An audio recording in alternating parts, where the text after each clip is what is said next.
Hello, beautiful people. Welcome back to another life-changing, life-altering installment of Tea Time with Ayek. We don't always drink tea, but honey, baby, we spill tea. And today, I'm going to be telling you why I left Nigeria.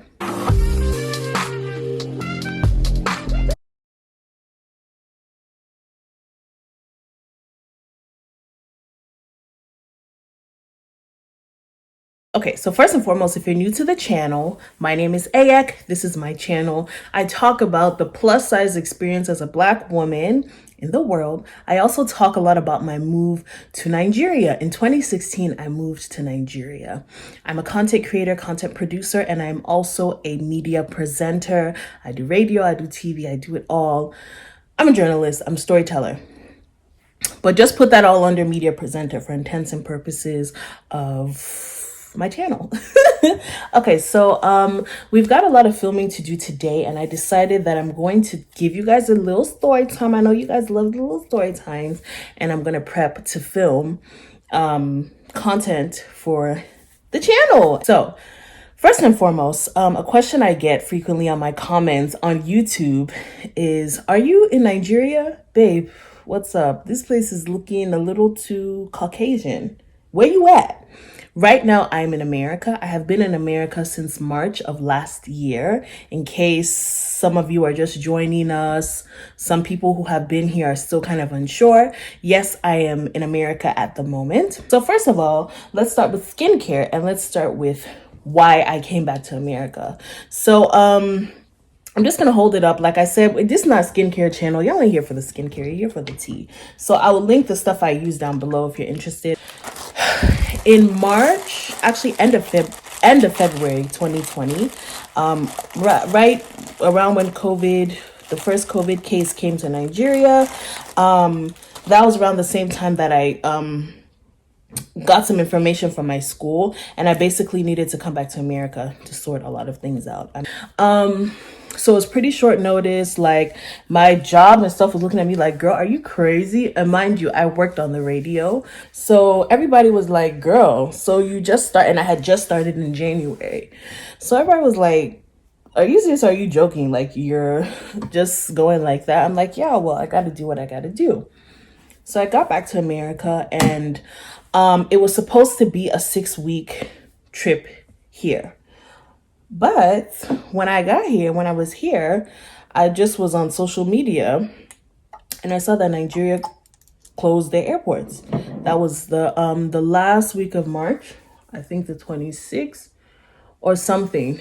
So they're like, yeah, we're good. we're not taking any more people into the country right now. So I'm here, and I'm like, okay, that's not a big deal. I'm sure by the time May comes along, first of all, I'm sure we would have sorted the COVID thing. And I'm sure that, I'll be able to go back to Nigeria and go back to work. Well, that did not happen, guys. What ended up happening was Nigeria actually closed the airports until October. There were exceptions. So people were getting flown out from Nigeria if they're American citizens, or they're from other countries, like for emergency flights. Now, apparently some people throughout that period did get to Nigeria. What they would do is they would fly to Benin Republic. It's called Benin, but Nigerians for some reason call it Benin Republic. I don't know why. They would fly to Benin Republic, then stay there for a few days to get their COVID test, and then drive from Benin Republic to Nigeria. Now, that's cool, but I'm not doing that. So I was like, okay, I don't know what this means. Lord, is this a sign like I'm not supposed to be in Nigeria? Like, how can this be happening? My co-host, well, she's actually my supervisor and our boss, the one that's right above us, were constantly messaging me like, what's going on? We know someone who went to America for something and they came back, and I'm like, okay, this is the process. I don't really need to tell you all of my business. Like, I'm just playing it by ear. So by the time August came around, I kind of was like, you know what? Let me say like June. By the time June came around, I'm like, you know what? This would be a perfect opportunity for me to sort out my life. I had a lot of challenges, not just school, like emotional, financial, the normal 20 somethings, trying to level up, basically. And so I said, let me try to use this opportunity to get that together. Well, my darlings, I decided to take a cybersecurity course, to go into cybersecurity analysis. And I was like, okay, that would even give me more buoyancy in case I get fired, because I was already thinking I was going to get fired from IFM. I'm like, okay, in case I get fired, I'll have something to hold me over while I basically try to, convince them to take me back. So anyway, at this time, I'm thinking, hey, God, how would I explain to these people? These people would think that, hey, so AX saw an opportunity to go to America. She took it, right? She's playing with us. All these thoughts were going through my head, and these are reasonable thoughts for my my company to have, the company I was working at. So, summer, hey. Somehow I was just trying to take the course and thinking of how I'll get back to Nigeria. Then I got news that the airport was going to open again in October. And I'm like, okay, I'm working towards that. Then my passport expired. I'm like, hey, God, again, like this is another thing. So is it really like, God, what's tea? Like, do you really want me to go back to Nigeria? Now, at this point, my friends are asking questions. Like, babe, you say you were visiting, like, are you leaving us here? And at that time, some friends were like, just stay in America. My birthday comes along, I told you guys about like my whole emotional breakdown and, basically starting from scratch, which is essentially what I had to do. As you guys know, most of my adult life has been spent in Nigeria. I moved to Nigeria when I was 20. Hey, I was 22. I had just turned 22 that October. So the early stages of my adult life was college, you know what I mean? And then basically from college, I moved to Nigeria. So I'm now trying to navigate adulthood in a way that I'm just not used to, because I didn't have to do certain things when I was in Nigeria. Expectations were completely different. I had more independence. For me, I was just craving my independence again. So winter comes and it felt good to be here, because the last time I had spent Christmas with my family was in 2016, which was an absolute blessing. I thank God for that. I'm looking forward to us spending many more Christmases together on this side of the globe, or this side of existence, in Jesus' name. So then the thought starts coming back. I'm like, okay, I need to go back. I'm ready to go back, ready to get back to work. That's where I live, and to be honest, I was just like, I prefer to live in Nigeria. So winter comes, I'm like, a lot of things just kind of hit me that I didn't realize. So for example, I'm like, wait, I haven't spent a winter in America since 2016, and I left December 2016, and thanks to global warming, it was kind of warm. So I'm already like adjusting to the wet. I found myself having to readjust to the weather, working again in the American workforce or work environments, and just getting used to dynamics that I thought I was aware of, but clearly I wasn't. Because like, I would just be like, I don't know how to explain it. So first and foremost, although America is an individualistic society, I noticed that it's very easy for random people to tell you their business, and even like in the workplace. And because I'm a good listener and I am honestly, truly passionate and interested in hearing people's stories and hearing people's lives, the first few times it happened, it came as a shock, because I'm like, wait, huh? In Nigeria, we are a collective society, but we pick and choose what information we share. So I'm like, okay, I have to kind of get used to this all over again. And I also kind of felt like a strong sense or feeling of loneliness. Guys, this foundation, I gotta talk about it. True Match. This is the True Match in Deep Golden W10, and this is the oil-free one. It's the warm one. They have warm, they have cool, and they have neutral. If you're looking for a good foundation on a budget, especially for filming and stuff like that, I recommend this. It's very good coverage, and their color range is decent. It's actually, it's more than decent. It's pretty good. I'll give them that. I'll give y'all that, L'Oreal. Y'all did it. Y'all did your thing. So, yeah, I also just started feeling a serious sense of loneliness. Like, oh my gosh, I was so lonely, guys. Like, I would just be thinking about my friends. I'm like, oh my gosh, if I was in Lagos right now, we'd be doing this, that, and the third, or thinking about this friend, or thinking about this and the third. I was getting homesick, and I'm just like, girl, which comes as a shock to people too, because they're like, you didn't grow up here, why are you feeling homesick? Like, what's your problem? And this energy kind of came from, it was mostly my friends, or people, not all of my friends, but a lot of people I knew in Nigeria. When I would kind of mention it, they're like, because the mentality is like, why would you be sad if you live in America? Because of how they see America, they see the West, they think America is heaven on earth, they think the West is heaven on earth. So I just remember I've just had, experiences of like extreme loneliness, and just feeling like there's something I need to get back to. As you guys know, I'm passionate about telling stories. I'm passionate. That's, the work of a journalist. And I'm really passionate about sharing African stories. And technically, yes, I can do that, which I've been trying to do that because, it's not like we can go and be walking up to people and be like, hey, tell me your story, because COVID. But having conversations on Instagram and on YouTube with people in the diaspora and people who live on the continent. But I'm passionate about telling stories on ground, because of course for too long our stories have been told by other people, and when someone else tells your story, there's a proverb which I'm going to put underneath somewhere down here. When you're not the one telling your story, people can say anything, right?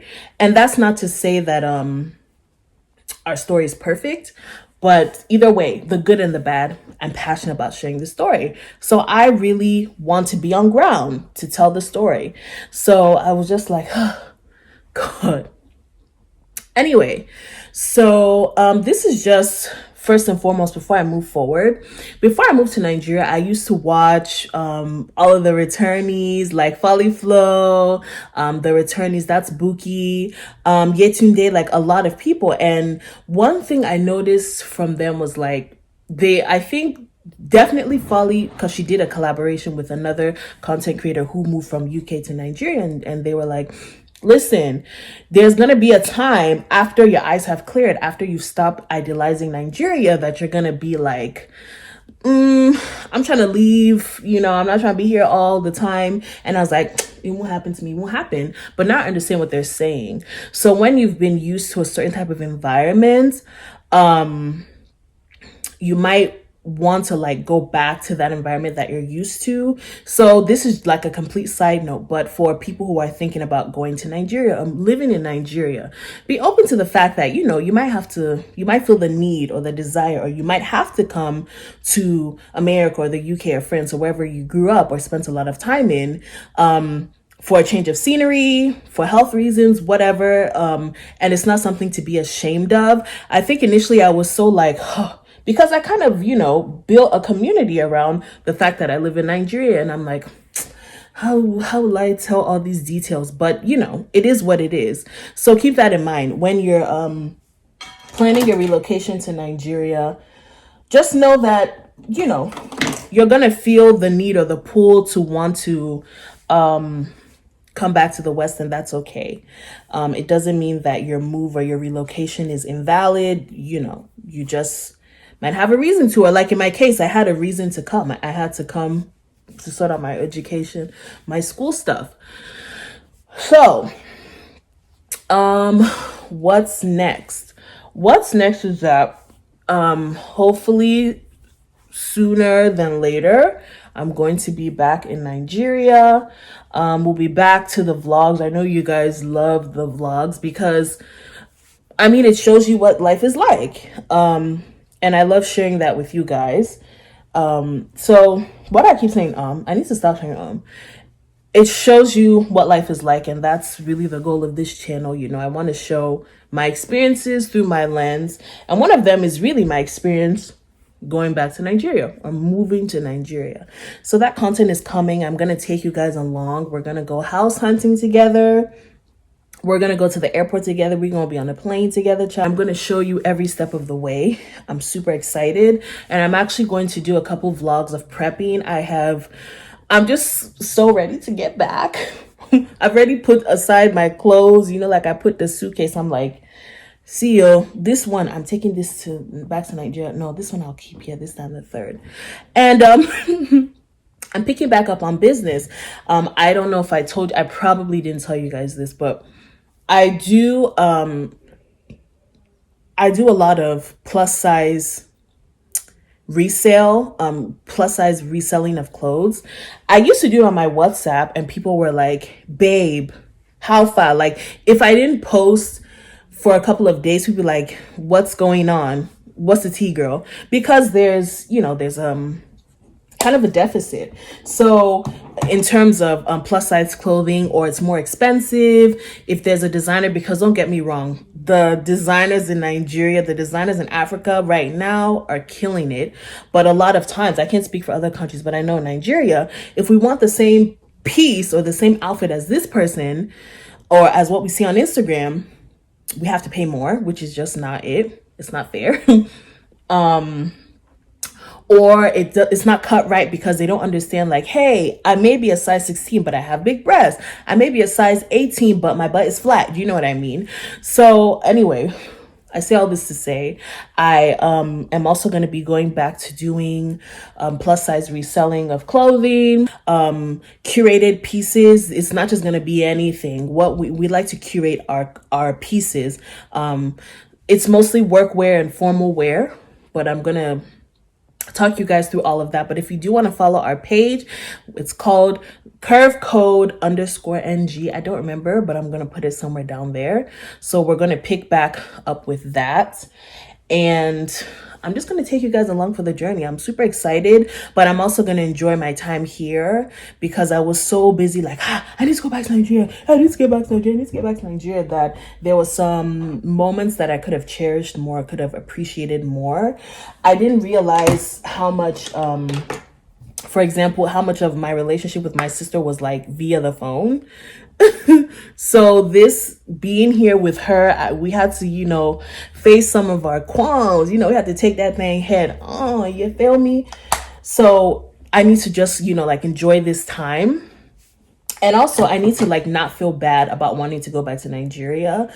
I was talking to a friend, which he's not the only one. A few other friends were like, why do you want to come back? Which I'm just like, what?